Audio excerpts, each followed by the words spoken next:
5 రాష్ట్రాల ఎన్నికల ఫలితాలపై రాజకీయ నాయకుల స్పందనలు కొనసాగుతున్నాయి. కేరళలో కాంగ్రెస్ పార్టీ ఘన విజయంపై టీపీసీసీ అధ్యక్షులు మహేష్ కుమార్ గౌడ్ హర్షం వ్యక్తం చేశారు. టీపీసీసీ అధ్యక్షులు మహేష్ కుమార్ గౌడ్ మాట్లాడుతూ కేరళలో యునైటెడ్ డెమోక్రటిక్ ఫ్రంట్ ఘన విజయాన్ని సాధించడం చారిత్రాత్మకమని అన్నారు. మొత్తం 140 సీట్లలో దాదాపు 100 సీట్లు కాంగ్రెస్ కూటమి గెలుచుకోవడం ప్రజల నమ్మకానికి నిదర్శనమని తెలిపారు. కేరళ ఎన్నికల ప్రచారంలో తెలంగాణ ముఖ్యమంత్రి రేవంత్ రెడ్డితో పాటు పలువురు మంత్రులు పాల్గొని తెలంగాణ అభివృద్ధిని చూసి ఓటు వేయాలని కోరడం మంచి ప్రభావం చూపించిందని ఆయన పేర్కొన్నారు. కేరళ కాంగ్రెస్ పార్టీ ఘన విజయం సాధించిన నేపథ్యంలో దేశవ్యాప్తంగా కాంగ్రెస్ నేతల స్పందనలు వెల్లువెత్తుతున్నాయి. ఈ విజయంపై మంత్రి పొన్నాం ప్రభాకర్ హర్షం వ్యక్తం చేశారు. మంత్రి పొన్నాం ప్రభాకర్ మాట్లాడుతూ డాక్టర్ బిఆర్ అంబేద్కర్ రచించిన రాజ్యాంగం ఉన్నంతకాలం ప్రజాస్వామ్యం కొనసాగుతున్నంత వరకు బీజేపీ కలలు కంటున్న కాంగ్రెస్ ముక్త భారత్ అసాధ్యమని వ్యాఖ్యానించారు. ఈ దేశంలో బాబాసాహెబ్ అంబేద్కర్ గారు రచించిన రాజ్యాంగం ఉన్నంత మేరకు, ప్రజాస్వామ్యం ఉన్నంత మేరకు భారతీయ జనతా పార్టీ కలలు కంటున్నటువంటి కాంగ్రెస్ ముక్త భారత్ అసాధ్యము. ఈ ప్రజాస్వామిక మూలికలకు వేదిక అయినటువంటి కాంగ్రెస్ పార్టీ ఈ దేశంలో మళ్ళీ అధికారంలోకి వస్తూ ఉంది. వీళ్ళు కలలు కంటి హిందుత్వం పేరు మీద దేశ విభజనకు సంబంధించినటువంటి ఆలోచనతో, అంటే మతపరమైన అంశాలను రెచ్చగొట్టేటువంటి ఆలోచన ద్వారా పరిపాలించడమే శాశ్వతం అనుకుంటా ఉన్నారు. ప్రజాస్వామ్యం తప్పకుండా గెలుస్తుందని తెలియజేస్తూ ఈరోజు కేరళ కాంగ్రెస్ పార్టీ గెలుపు పట్ల తెలంగాణ పెద్దలు శ్రీధర్ బాబు గారు చెప్పినట్టుగా అందరం కూడా వారికి అభినందనలు తెలియజేస్తా ఉన్నాం. కేసీ వేణుగోపాల్ గారి నాయకత్వంలో అక్కడ సతీశన్ గారు, చెన్నితల గారు అందరూ కూడా కలిసి ఈరోజు కాంగ్రెస్ పార్టీ గెలవడానికి రాహుల్ గాంధీ గారి, ప్రియాంక గాంధీ గారి, ఖార్గే గారి నాయకత్వంలో కష్టపడి ప్రజలు అక్కడ ప్రభుత్వాన్ని ఎన్నుకునే విధంగా బంపర్ మెజార్టీతో ఇచ్చినారు. మిగతా దగ్గర జరిగినటువంటి ఫలితాలను కూడా గమనిస్తూ ఉన్నాం. కానీ కాంగ్రెస్ పార్టీ ఎప్పుడు కూడా అధికారం కోసం అడ్డదారులు తొక్కలేదు. ఓడినా గెలిచినా ప్రజాస్వామ్య పరిరక్షణ కొరకు పనిచేసినటువంటి కాంగ్రెస్ పార్టీగా తప్పకుండా భవిష్యత్తులో ఈ ప్రజాస్వామ్య రక్షణకు భారతదేశ ప్రజలు తిరిగి భారతదేశంలో కాంగ్రెస్ పార్టీని అధికారంలో తెచ్చుకుంటారు. అదే మాదిరిగా తెలంగాణలో కూడా ఈరోజు అనేక కార్యక్రమాలు ముఖ్యమంత్రి రేవంత్ రెడ్డి గారి నాయకత్వంలో జరుగుతూనే తప్పకుండా కాంగ్రెస్ పార్టీ ప్రజల ఆశీర్వచన మేరకు భవిష్యత్తులో కూడా ఇంకా మరింత సేవా కార్యక్రమాలు, మిగతా ప్రజా పరిపాలన కార్యక్రమాలు తీసుకొని తిరిగి. సీఎం రేవంత్ రెడ్డి పాలనలో రైతుల పరిస్థితి దయనీయంగా మారిందని బీఆర్ఎస్ వర్కింగ్ ప్రెసిడెంట్ కేటీఆర్ ఆవేదన వ్యక్తం చేశారు. కాంగ్రెస్ ప్రభుత్వం అధికారంలోకి వచ్చాక ఎప్పుడూ సమయానికి రైతు బంధు వేయలేదని విమర్శించారు. రైతులకు మాయమాటలు చెప్పి కాంగ్రెస్ మోసం చేసిందని మండిపడ్డారు. సంగారెడ్డి జిల్లా సదాశివపేటలో శనగల కొనుగోలు కేంద్రాన్ని కేటీఆర్ పరిశీలించారు. ఈ సందర్భంగా రైతులతో ముచ్చటించి వారి సమస్యలను అడిగి తెలుసుకున్నారు. కాంగ్రెస్ ప్రభుత్వం పంటలను కొనకుండా గోసపుచ్చుకుంటుందని రైతులు ఆవేదన వ్యక్తం చేశారు. బీఆర్ఎస్ పార్టీ అండగా ఉంటుందని రైతులకు కేటీఆర్ భరోసానిచ్చారు. అన్న, ఇక్కడ మా ప్రాంతంలో జొన్న రైతులు, శనగ రైతులు, వరి పండించిన రైతులు అందరూ బాధలలో ఉన్నారు. మొక్కలు పండించే రైతులు అందరూ కూడా బాధలలో ఉన్నారు. మీరు సాజిపేట రావాలి, వచ్చి ఇక్కడ మా రైతన్నలను కొంత కలవాలి. ఇక్కడ అధికారులకు కూడా ఒక హెచ్చరిక చేసినట్టు అవుతుంది, ప్రభుత్వానికి ఒక హెచ్చరిక చేసినట్టు అవుతుంది. రాష్ట్రంలో ఇవాళ రైతుల పరిస్థితి దయనీయంగా ఉన్నది. మొత్తం ఈ ప్రభుత్వం వచ్చిన తర్వాత కాంగ్రెస్ ప్రభుత్వం రైతును సత్యదాకా వేధించే ఒక పరిస్థితి తెచ్చింది అని వారు ఆహ్వానిస్తే ఇవాళ సదాశివపేటలోని ఈ డీసీఎంఎస్ సెంటర్ ఏదైతే ఉన్నదో శనగల కొనుగోలుకు సంబంధించింది ఇక్కడికి రావడం జరిగింది.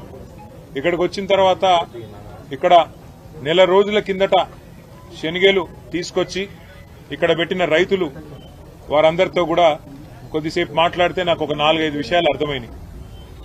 ఒకటి, ఇంతవరకు ఈ ప్రభుత్వం వచ్చినాక రైతు బంధు ఎన్నడూ టైంకు పడ్డది లేదు. ఈ రోజు ఈ నిమిషానికి మనం మాట్లాడుతున్న ఈ రోజు కూడా ఎకరానికో 2 ఎకరాలకో తప్ప రైతు బంధు కూడా మొత్తం వేయలేదు. రెండవది, పెద్ద పెద్ద మాటలు చెప్పినారు. అన్ని పంటలు కొంటాం, కొనుడే కాదు అన్ని పంటలకు బోనస్ ఇస్తామని చెప్పి అభయహస్తం అని మేనిఫెస్టో పెట్టి అందులో మొక్కజొన్నకింత, తెల్లజొన్నలకింత, శనగలకింత, వరికింత అని చెప్పి మంచిగా పట్టిక కూడా రాసి ఆ మేనిఫెస్టోలో పెట్టి రైతులను పచ్చి మోసం చేసినారు. సంగారెడ్డి చుట్టుపక్కల ఉన్న పరిశ్రమల కార్మికులకు ఈఎస్ఐ డిస్పెన్సరీ మరి కొద్ది రోజుల్లో అందుబాటులోకి రానుంది. టీజీఐఐసి చైర్పర్సన్ నిర్మలా జగ్గారెడ్డి వినతి మేరకు కార్మిక శాఖ మంత్రి వివేక్ వెంకటస్వామి సంగారెడ్డి పట్టణానికి ఈఎస్ఐ డిస్పెన్సరీ మంజూరు చేశారు. డిస్పెన్సరీ ఏర్పాటుకు కావలసిన భవనం కోసం జగ్గారెడ్డి, నిర్మల గత కలెక్టర్ ప్రవీణను కోరారు. కలెక్టర్ ఆదేశాల మేరకు బైపాస్ రోడ్లో ఎంపీడీఓ కార్యాలయం పక్కన ఉన్న వినియోగంలో లేని ఆర్ఎన్బి క్వార్టర్స్ను కేటాయించారు. డిస్పెన్సరీ ఏర్పాటుకు అవసరమైన మరమ్మతుల కోసం జగ్గారెడ్డి 8 లక్షల రూపాయలు తన సొంత నిధుల నుండి అందించారు. సంగారెడ్డికి మన ఇన్ఛార్జ్ మినిస్టర్ వివేక్ గారు వచ్చిన సందర్భంలో ఈఎస్ఐ హాస్పిటల్ డిస్పెన్సరీ హెడ్ క్వార్టర్లో ఒకటి ఉండాలి.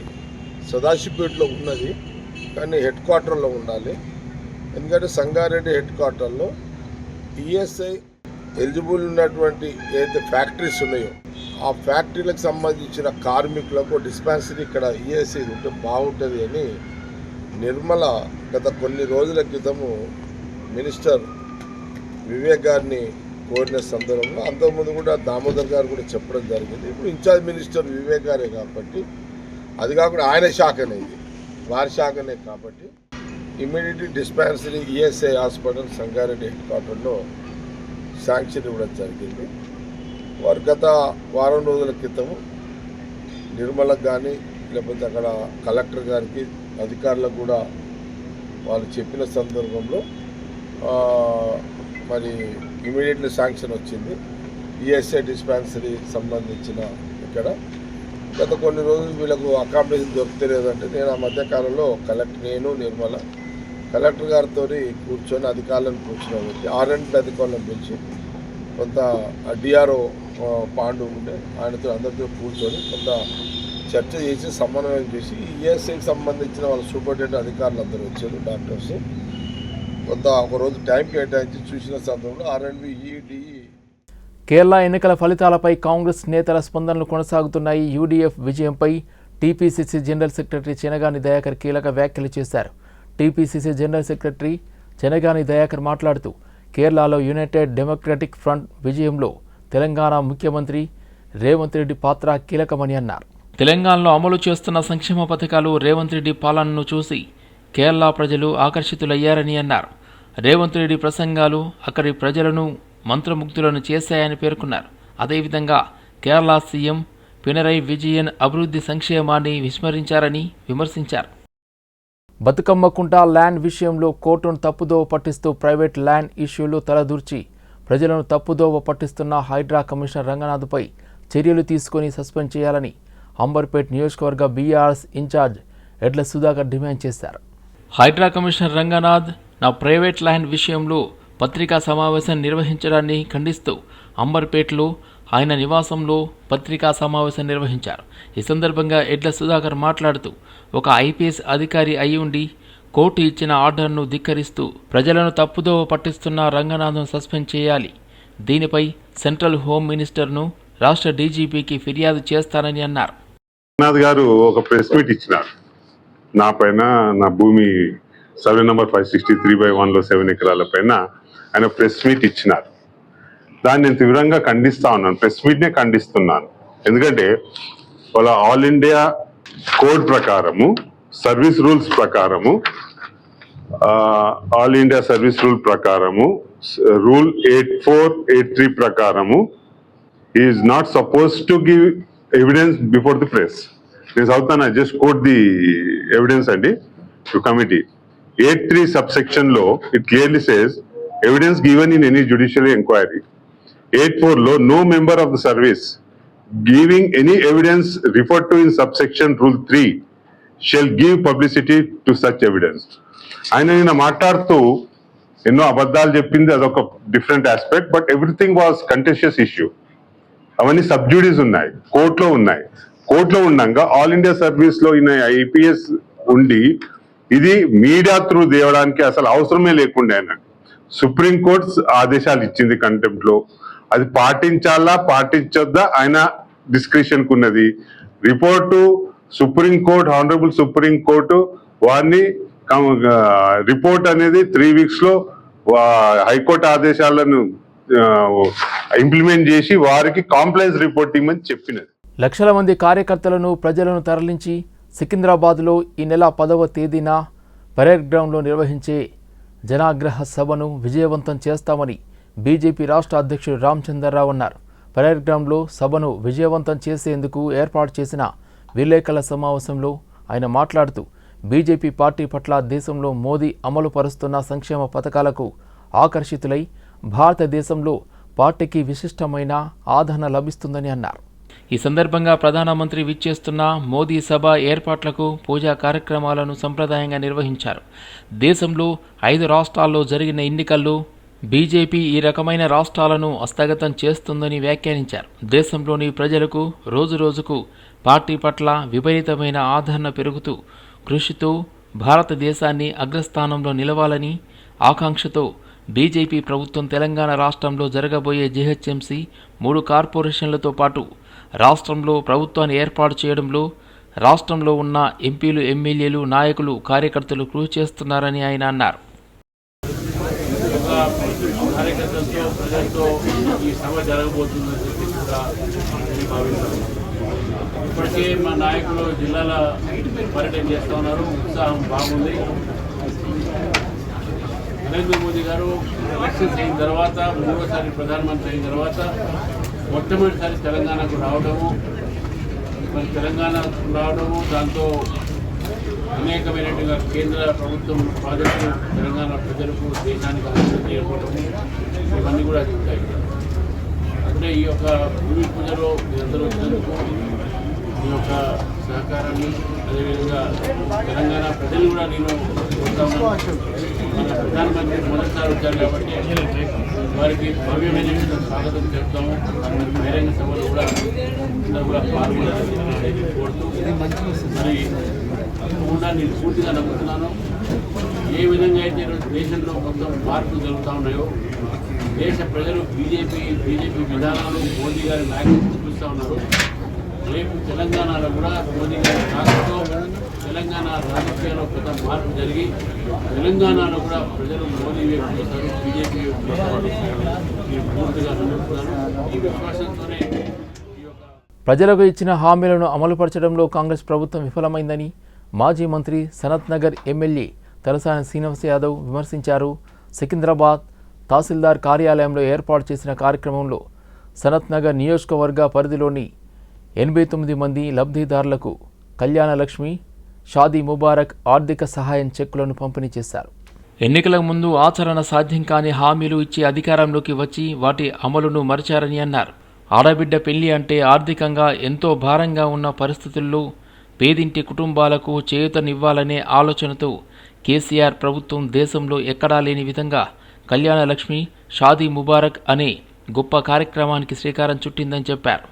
ఈ కార్యక్రమం కింద ఒక్కో లబ్ధిదారుడి కుటుంబానికి 1,116 రూపాయల ఆర్థిక సహాయం అందించడం జరిగిందని వివరించారు. హలీమా బేగం, షారాజ్ బేగం, రెహానా బేగం,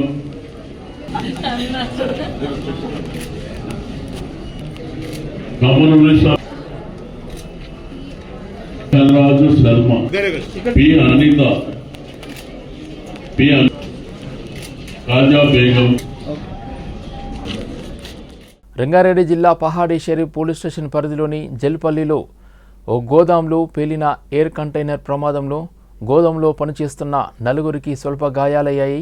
ఈ విషయం తెలుసుకున్న పహాడీ షరీఫ్ పోలీసులు సంఘటనా స్థలానికి చేరుకుని దర్యాప్తు చేస్తున్నారు. పటాన్ చెరువు, కర్నూలు నుండి ఆక్సిజన్ ట్యాంకర్లను తరలించి అందులో నుండి ఆక్సిజన్ చిన్న ట్యాంకర్లను నింపి అందులో నుండి సిలిండర్లను ఫిల్ చేసి హాస్పిటల్ మరియు ఇండస్ట్రీలకు సప్లై చేస్తారని పహాడీ షరీఫ్ సిఐ లక్ష్మీనారాయణ రెడ్డి తెలిపారు. ప్రమాదం ఎలా జరిగింది, పరిశ్రమకు ఎలాంటి అనుమతులు ఉన్నాయో తెలుసుకోనున్నట్లు సిఐ తెలిపారు.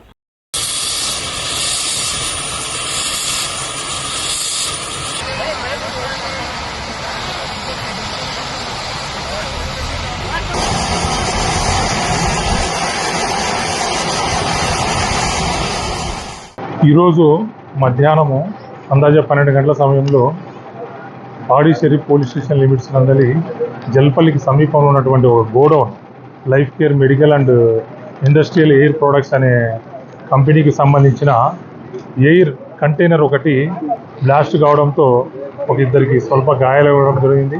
అదేవిధంగా అక్కడ దానికి పక్కలో ఉన్నటువంటి ఒక షెడ్డుకు సంబంధించిన ఇద్దరు వ్యక్తులు కూడా గాయాలైనాయి. అయితే ఇందులో వీళ్ళు పటాన్ చెరువు మరియు కర్నూలు నుంచి ఈ ఆక్సిజన్ పెద్ద పెద్ద సిలిండర్లో పెద్ద పెద్ద ట్యాంకర్లు ఇక్కడికి తెప్పించేసి ఇక్కడ చిన్న ట్యాంకర్లకు నింపి వాటి నుంచి మళ్ళీ చిన్న సిలిండర్స్కు నింపేసి ఈ మెడికల్ హాస్పిటల్స్కు మరియు ఇండస్ట్రీస్కు సప్లై చేస్తారంట. దానికి సంబంధించి ఈరోజు 12 గంటలకు ఇది పేలడం జరిగింది. అయితే ఇది ఏ విధంగా జరిగింది, తర్వాత ఇందుకు వాళ్ళ పర్మిషన్స్ ఇవన్నీ కూడా మేము ఇన్వెస్టిగేషన్లో వెరిఫై చేస్తాం. ఈ గాయాలు బృందావన్ దాస్ అనే ఒక ఆపరేటరు, అదేవిధంగా తౌఫిక్ అని చెప్పేసి ఒక అతనికి, తర్వాత ఇందులో పనిచేసేటువంటి ఒక సయ్యద్ కలీం అనే అతనికి స్వల్ప గాయాలు కావడం జరిగింది. వీళ్ళ హాస్పిటల్ పిఆర్జీ హాస్పిటల్ మైలారదేవరపల్లిలో జాయిన్ చేశారు. వాళ్ళ పరిస్థితిని సమీక్షిస్తారు. మల్కాజ్గిరి కమిషనర్ పరిధిలో సంచలనం రేపిన హత్య కేసును పోలీసులు ఛేదించారు. నేరెడ్మెట్ పోలీస్ స్టేషన్ పరిధిలో వంటగదిలో దాచిన మృతదేహం కేసులో నిందితుడిని గుర్తించి అరెస్ట్ చేశారు. ఈ కేసుకు సంబంధించిన వివరాలను డీసీపీ శ్రీధర్ వెల్లడించారు. నేరెడ్మెట్ ప్రాంతంలోని ఓ ఇంట్లోకి అద్దెకు ఉంటున్న మల్లేష్ అనే వ్యక్తి 3 నెలలుగా కనిపించకపోవడంతో ఇంటి యజమాని పోలీసులకు ఫిర్యాదు చేశారు. దీనిపై కేసు నమోదు చేసుకున్న పోలీసులు దర్యాప్తు ప్రారంభించారు. దర్యాప్తులో భాగంగా ఇంటిని తనిఖీ చేయగా వంటగదిలోని బండ కింద దాచిన మృతదేహాన్ని గుర్తించారు. మృతుడు మౌలాలి ప్రాంతానికి చెందిన వెంకట్రాములుగా పోలీసులు నిర్ధారించారు. పోలీసుల వివరాల ప్రకారం వెంకట్రాములు మరియు మల్లేష్ ఇద్దరు ఒకే గదిలో నివసిస్తూ మద్యం సేవించేవారు. గత డిసెంబర్లో మద్యం సేవించిన సమయంలో ఇద్దరి మధ్య గొడవ జరిగింది. ఈ క్రమంలో తన భార్య గురించి అసభ్యకరంగా మాట్లాడినందుకు కోపంతో మల్లేష్ వెంకట్రాములను తలపై కర్రతో కొట్టి హత్య చేశాడని పోలీసులు తెలిపారు. చాలా మంది ఉన్నారు, నువ్వు చేతగానుడి కాబట్టి నీ భార్య నీకు వదిలేసిపోయింది, నీకు ఎవరు లేరు, నీకు ఇప్పటికి నీకు ఏ ఆడవాళ్ళు నీ దగ్గరికి రావట్లేదు అని ఇట్లా కొంచెం డెరగేటరీగా కామెంట్ చేస్తాడు. సో దాని మీద ఇతను వారిస్తాడు, నువ్వు వచ్చినావు, నీ పని చూసుకున్నావు, నీకు నా గురించి మాట్లాడద్దు అని చెప్పేసి కొద్దిసేపు వాదన జరుగుతుంది. వాదన జరిగినప్పటికీ తాగున్న క్రమంలో వెంకటరాములు ఇంకా ఎక్కువగా ఇవే డెరగేటరీ కామెంట్స్, కొంచెం వల్గర్ కామెంట్స్ కూడా చేసుకుంటని చెప్పేసి తెలిసింది. సో ఆ వల్గర్ కామెంట్ చేసిన క్రమంలో ఇతన్ని చంపాలని నిర్ణయించుకుంటాడు. సంపాదించుకుని అతనికి ఇంకా కొంచెం మద్యం పోసి పక్కనే ఉన్నటువంటి బయటికి వెళ్ళేసి ఒక కర్ర లాంటి వెపన్ ఉంటుంది, అది తీసుకొని వచ్చేసి తల మీద బలంగా కొట్టడంతో చనిపోతాడు. ఇంకా చనిపోయిన తర్వాత అప్పటికి డెడ్ బాడీని ఎట్లా డిస్పోజ్ చేయాలనేటటువంటిది అర్థం కాలేదు అతనికి. ఇంటికి తాళం వేసి మళ్ళీ కొద్దిసేపు బయట తిరిగి వస్తాడు, మళ్ళీ ఉంటాడు. ఇంట్లోనే ఉన్న తర్వాత రాత్రి అవుతుంది. ఆ రోజు రాత్రి అంతా కూడా ఆలోచించిన తర్వాత ఈ డెడ్ బాడీని బయటికి తీసుకెళ్ళడం ఇబ్బంది అవుతుంది, అంతా ఎవరైనా చూస్తారా అనేటటువంటి అనుమానంతో చూస్తే అక్కడే గ్యాస్ సిలిండర్ కింద ఖాళీ స్పేస్ కనిపిస్తుంది కంపార్ట్మెంట్. సో దాంట్లో పెట్టేసి దానికి గోడ స్వతహాగా ఈ మేస్త్రి పని ప్లంబర్ పని చేస్తాడు కాబట్టి కన్స్ట్రక్షన్ చేస్తే బయటికి రాదు, ఎవరికి తెలియదు అని చెప్పేసి భావించేసి నెమ్మదిగా.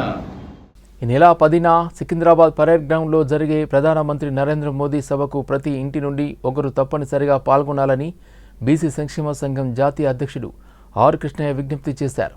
విద్యానగర్లోని బీసీ భవన్లో 18 బీసీ సంఘాల నాయకులతో సమావేశం ఏర్పాటు చేశారు. ఈ సందర్భంగా ఆర్ కృష్ణయ్య మాట్లాడుతూ ప్రధాని నరేంద్ర మోదీ పాలనలో బీసీల సమస్యలు దశల వారీగా పరిష్కారంకు చర్యలు తీసుకుంటున్నారు. కొందరు బీసీ నేతలు బీజేపీ పార్టీని బీసీ వ్యతిరేకంగా ముద్ర వేస్తున్నారు. ఇది రాజకీయ దురుద్దేశంతో చేసే ఆరోపణ. ప్రపంచమంతా ఆయన్ను ఒక గొప్ప నాయకుడిగా చూస్తున్నారు. ఇతర పార్టీలు బీసీని ప్రధానమంత్రిగా చేశారా అని ప్రశ్నించారు. రాజ్యాంగబద్ధమైన పదవులన్నీ బీసీలకు ఇస్తూ బీసీలకు అధిక ప్రాధాన్యత కల్పిస్తున్నారన్నారు. కేంద్రంలోని బీజేపీ ప్రభుత్వం తొలిసారిగా జనగణనలో కులగణన చేపడుతుంది. ఇది దేశ చరిత్రలో ఒక రికార్డని కృష్ణయ్య అన్నారు. ఈ నెల 10న ప్రధానమంత్రి నరేంద్ర మోడీ రాష్ట్రానికి వస్తున్నారు. ఈ సందర్భంగా సికింద్రాబాద్లో పెరేడ్ గ్రౌండ్లో జరిగే మహాసభకు పెద్ద ఎత్తున బీసీ ప్రజలందరూ హాజరు కావాలి, ప్రతి ఇంటి నుంచి ఒకరు హాజరు కావాలని చెప్పి 18 బీసీ సంఘాలు ఈరోజు సమావేశమై పిలుపునిచ్చాయి. ముఖ్యం ప్రధానమంత్రి నరేంద్ర మోడీ స్వయాన బీసీ వర్గానికి చెందినవాడు. ఆయన బీసీ ప్రధానమంత్రి నరేంద్ర మోడీ అయినాక ప్రపంచంలోనే భారతదేశానికి పెద్ద గుర్తింపు వచ్చింది. ఆయన గొప్పతనాన్ని ప్రపంచ దేశాలు గుర్తించాయి. కానీ దురదృష్టవశాత్తు పార్టీ కోణంలో సిద్ధార్థం ముసుగులో కొన్ని వర్గాలు కొందరు నాయకులు విమర్శించడం సరైనటువంటి విధానం కాదు. ఎందుకంటే బీసీల ముద్దుమిడ్డ నరేంద్ర మోడీ గారు తెలంగాణకు రావడం జరుగుతుంది. దాన్ని ఆ ప్రోగ్రామ్ని కానీ మోడీ గారిని బీసీల పక్షాన ఆర్ కృష్ణ నేతృత్వంలో ఘన స్వాగతం పలకాలని చెప్పి తెలియజేసుకుంటా ఉన్నాం. ఎందుకంటే ఈరోజు బీసీల అనేక ఉద్యమాలు కృష్ణన్న గారి ఆధ్వర్యంలో అనేక ఉద్యమాలు పోరాటాలు చేస్తే 75 ఏళ్ళు పరిపాలించినటువంటి కాంగ్రెస్ ప్రభుత్వము బీసీలకి రాజ్యాంగ హోదా ఇవ్వలేదు. అదే కృష్ణన్న గారు అనేక మార్లు మోడీ